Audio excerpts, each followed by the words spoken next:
Right. YCP నేత అంబట్రాంబ మాట్లాడుతున్నారు. ఇప్పుడు ఆ లైవ్ చూద్దాం. పోలీసు వారు కట్టారు. అసలు నాకు తెలియగలుగుతా అసలు కట్టకుండా ఎందుకున్నారు? పిల్లి బాబురావు ఇచ్చిన మరుక్షణమే కేసు రిజిస్టర్ చేయాల్సింది. ఎందుకు రిజిస్టర్ చేయలేదు?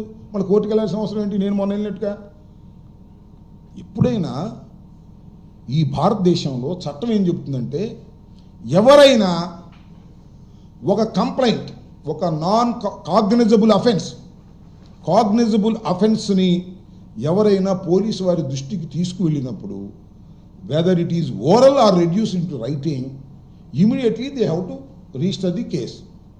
రిజిస్టర్ చేసిన తర్వాత విచారణ చేయి, దానిలో నిజాలుంటే అరెస్ట్ చేయి, అరెస్ట్ చేయడానికి అవకాశం ఉంటే, లేదంటే కోర్టులో ఛార్జ్షీట్ ఫైల్ చేయి. This is the procedure of the criminal procedure code.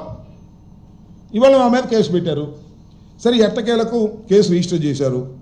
Under section 351(2) class 2 class 3 BNSS, ఇది క్రిమినల్ ఇంటిమిడేషన్. 2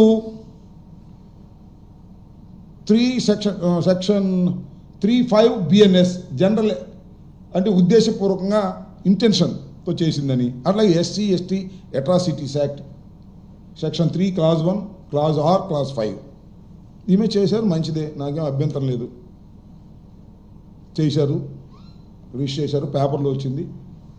చాలా ఉత్సాహంగా ఈనాడు, ఆంధ్రజ్యోతి, TV5 ఉత్సాహంగా ప్రకటించారు.